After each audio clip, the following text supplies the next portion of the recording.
People all across our area took a few moments to remember the significance of today's date. Members of the Binghamton Police and Fire Departments were outside City Hall to honor those that lost their lives during the September 11th terrorist attack. The first responders gathered by the 9/11 memorial that features a steel beam from the World Trade Center for a moment of silence. Binghamton Fire Captain Timothy O'Neill was part of a group from the department that went to help with the cleanup efforts a little over a week after the attack.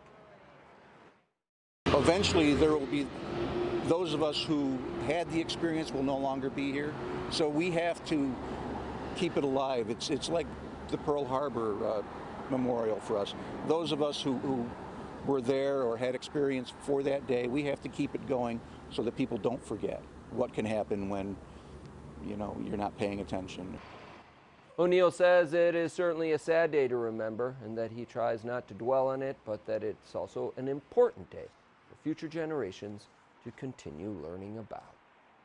Out in Owego, another solemn remembrance was held, this at the town's 9/11 memorial in Hickory's Park.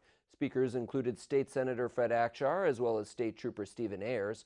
Ayers memorialized his childhood friend, Derek Stakavekis, sorry about that pronunciation, who was an employee of KBW Bank and perished in the World Trade Center South Tower. We saw his photo moments ago.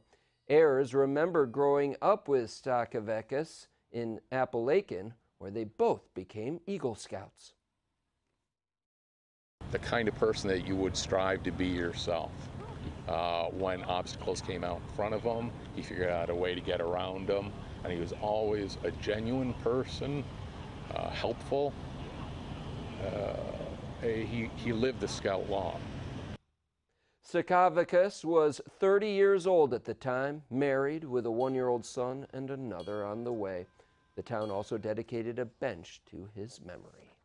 And SUNY Broome also held a ceremony of remembrance. Local elected officials joined staff and students for a moment of silence to honor the first responders that gave their lives that day. Speakers also shared stories of some of those who made the ultimate sacrifice on 9/11.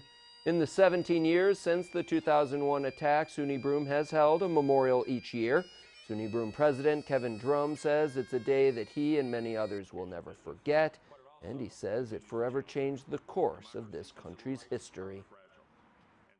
Enough people have a tendency to try to rewrite history.